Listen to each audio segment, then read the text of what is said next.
노년에 가장 위험할 수 있는 돈 관리 실수. 노후에도 돈 걱정 없이 살 수 있을 거라 믿었죠. 박 씨 부부는 이렇게 회상했다. 은퇴식 날 회사 앞 작은 분식집에서 나눴던 따끈한 잔치국수의 온기, 퇴직금 입금 문자를 확인하며 서로 눈을 마주치고 미소 짓던 순간이 아직도 생생했다. 평생을 성실하게 살아오며 모아둔 퇴직금과 저축, 소액의 임대 수입이 앞으로의 삶을 든든히 지탱해 줄 거라 믿었다. 젊은 시절 자녀 교육과 생활비를 위해 수없이 허리띠를 졸라매며 버텼고, 마침내 자녀들이 모두 독립하자 마음 한켠에는 늦게 찾아온 평온과 여유가 스며들었다. 주말이면 나란히 하천길을 걷고 평생 미뤄왔던 통영 여행 일정을 달력에 표시하며 설렘을 나누던 시기였다. 그러나 은퇴 후 5년이 채 되지 않아 그들이 애써 쌓아올린 자산은 예상보다 훨씬 빠른 속도로 줄어들고 있었다. 처음에는 단순한 지출 증가라고 생각했지만 매달 통장 잔고가 줄어드는 속도는 점점 가팔라졌다. 전기세 고지서를 들여다보며 숨을 고르고 병원비 영수증을 손에 쥔 채 말없이 서로를 바라보는 일이 잦아졌다. 약 봉지를 식탁에 내려놓으며 이렇게 쓰다간 몇 년 못 버티겠네라는 말이 절로 나왔다. 생활비 통장에서 빠져나가는 각종 공과금, 카드 결제 내역, 갑작스러운 집 수리비와 경조사비까지 매달 새어나가는 돈은 눈덩이처럼 불어났다. 겉보기엔 평온해 보였지만 그 안에는 수십 년간 굳어진 잘못된 돈 관리 습관이 뿌리 깊게 자리하고 있었고, 그것이 소리 없이 그러나 확실하게 노후의 안전망을 갉아먹고 있었다. 첫째, 자녀 지원을 멈추지 못한 것이 가장 큰 문제였다. 이 지원은 단순히 결혼 자금이나 일시적인 보탬에 그치지 않았다.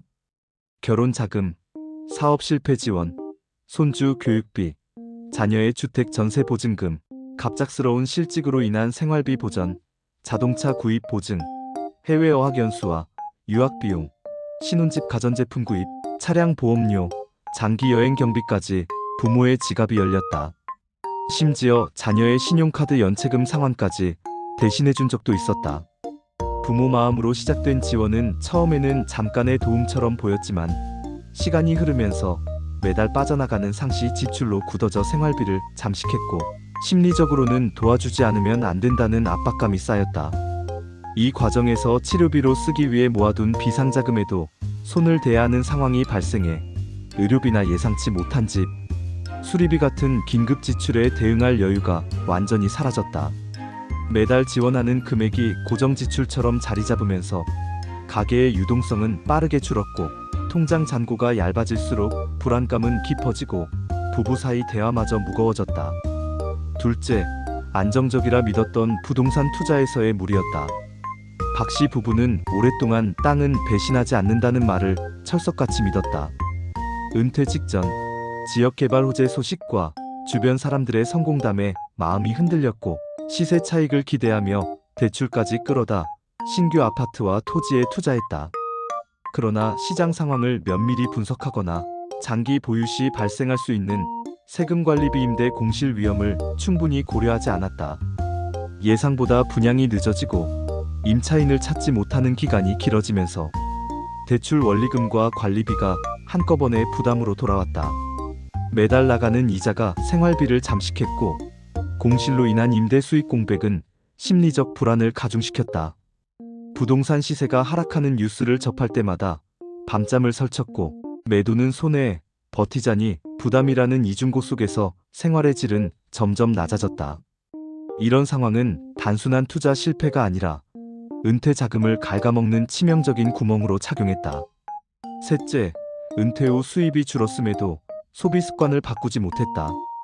외식, 여행, 사교 모임 등 젊을 때 유지하던 소비 패턴을 그대로 이어갔고, 그 안에는 주말마다 즐기던 고급 레스토랑 방문과 해외여행 계획, 친구들과의 골프 모임이나 와인 모임이 포함됐다. 여기에 사진 장비, 고급 낚시 도구, 수집품 구입 같은 고액 취미 생활이 더해졌으며 한 달에 몇만 원씩 나가는 불필요한 구독 서비스가 여러 개 겹쳤다. 넷플릭스, 음악 스트리밍, 잡지 구독뿐 아니라 사용하지 않는 헬스장 회원권까지 유지했고, 잦은 경조사 참석으로 인한 경비 지출도 상당했다. 이런 지출은 단발성으로 끝나지 않고 생활의 일부로 자리 잡았기 때문에 매달 적자 구조를 고착화시켰다. 소소한 지출이라 여겼던 카페 이용도 하루 한두 번이 일상이 되었고 홈쇼핑 충동 구매로 불필요한 생활용품이 쌓였다. 명절 선물 준비나 친지 방문 시 챙기는 각종 기념품까지 합쳐져 매달 지출 규모를 크게 키웠다. 이 모든 비용이 합산되면 한 달 생활비의 절반 가까이를 차지했고, 이런 흐름이 몇 년간 지속되면서 은퇴 자금의 고갈 속도를 눈에 띄게 앞당겼다. 결국 박 씨 부부는 소비를 줄여야 한다는 사실을 알고 있었지만 이미 익숙해진 생활 패턴을 바꾸는 것은 생각보다 훨씬 어려운 일이었다. 넷째, 예기치 못한 의료비 지출도 문제였다. 은퇴 후 어느 해 봄 정기 건강검진에서 발견된 작은 질환이 가벼운 치료로 끝날 줄 알았지만 예상과 달리 장기 치료가 필요하다는 진단이 내려졌다.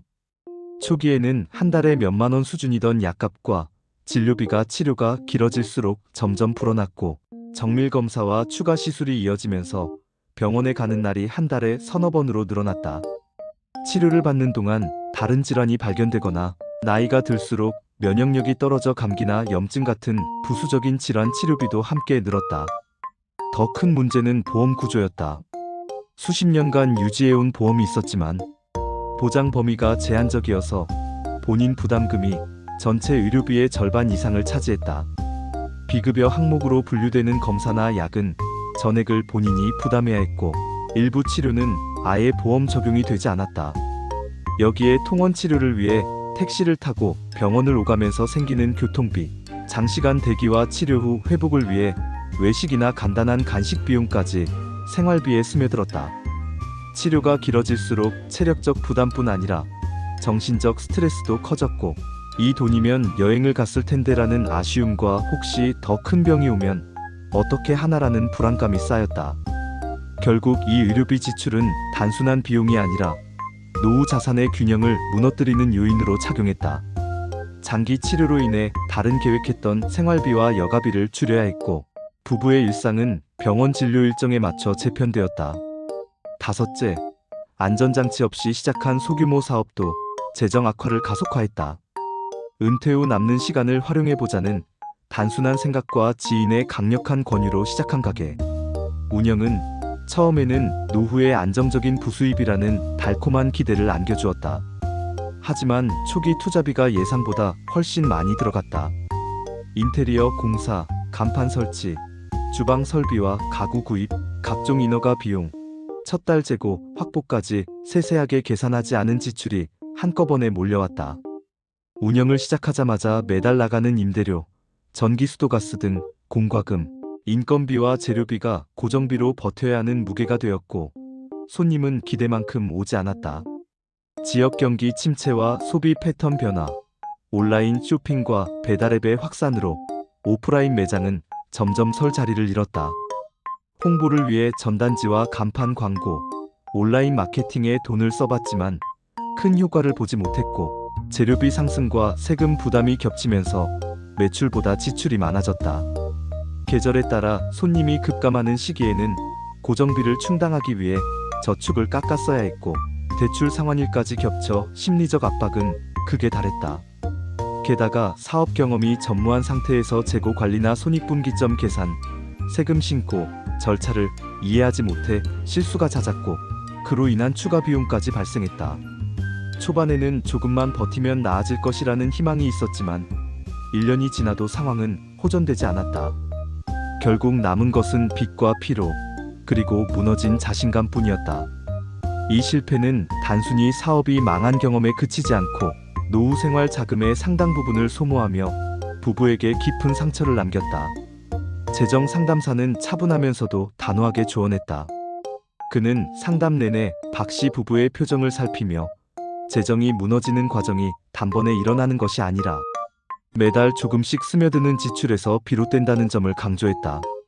노년기에 가장 위험한 건 한 번의 큰 실패보다 매달 조금씩 새어나가는 습관성 지출과 의무감으로 이어지는 과도한 가족 지원입니다. 이렇게 새는 돈은 눈에 잘 띄지 않지만 수년이 지나면 엄청난 누적 손실이 됩니다. 그는 구체적인 사례를 들어 설명했다. 매주 반복되는 사소한 외식비, 잘 사용하지 않는 구독 서비스, 단발적인 자녀 지원금 등이 결국 노후 자금을 잠식하고 자신이 쓰는 돈보다 가족에게 더 쓰게 되는 역전 현상이 벌어진다고 했다. 자신을 먼저 지키는 것이 곧 가족을 지키는 길입니다. 부모가 재정적으로 무너지면 결국 자녀들도 더 큰 부담을 지게 됩니다. 상담사는 재정 계획을 세울 때 필수적으로 나를 위한 예산을 먼저 확보하고 가족 지원은 철저히 범위와 기간을 설정해 두어야 한다고 덧붙였다. 그제야 박씨 부부는 비로소 깊이 깨달았다. 돈은 단순히 쓰고 남기는 도구가 아니라 노년의 안정과 존엄, 그리고 삶의 질을 지켜주는 생활의 기반이라는 것을. 그 깨달음은 단순한 후회나 반성이 아니라 앞으로의 삶을 근본적으로 재구성해야 한다는 절실한 다짐으로 이어졌다. 그날 이후 그들은 매달 첫째 주 일요일을 가족 재정 회의의 날로 정해 자녀들과 함께 앉아 수입과 지출을 투명하게 공유했고, 지원이 필요한 경우에도 금액과 기간을 명확히 설정해 기록으로 남겼다. 생활비와 여가비는 별도의 통장으로 철저히 구분하고, 여가비가 부족하면 다음 달로 이월하는 대신 지출을 줄이는 습관을 들였다. 또한 불필요한 투자나 검증되지 않은 사업 제안은 단호히 거절하며 그 대신 주치의 상담을 통해 건강관리 계획을 세우고 생활 안정 자금을 안전자산으로 재배분했다. 주중에는 집 근처 공원을 걷고 주말에는 작은 취미 모임을 즐기며 돈이 덜 드는 행복을 찾아갔고, 그 과정에서 돈의 가치는 소비가 아니라 지속 가능성과 마음의 평온에서 비롯된다는 것을 다시 한번 느끼게 되었다. 이 이야기는 단순한 한 부부의 사례가 아니라 언제든 우리 모두가 직면할 수 있는 냉혹한 현실을 비춘다. 노년의 돈 관리는 더 이상 미룰 수 없는 과제이며 지금 당장 시작해야 할 생활의 필수 조건이다. 하루하루의 선택과 사소한 습관이 수십 년 뒤의 삶의 무게를 결정하며, 작은 절약이 평온을 만들고 작은 방심이 위기를 부른다. 돈의 흐름을 이해하고 계획을 세우는 것은 단순한 재정 관리가 아니라 스스로의 존엄과 독립을 지키는 일이며, 이것이야말로 남은 인생을 건강하고 자존감 있게 살아가는 기반임을 잊지 말아야 한다. 노년의 평온은 결코 우연히 찾아오지 않고 오직 지금의 현명한 선택과 꾸준한 관리로만 만들어집니다. 감사합니다.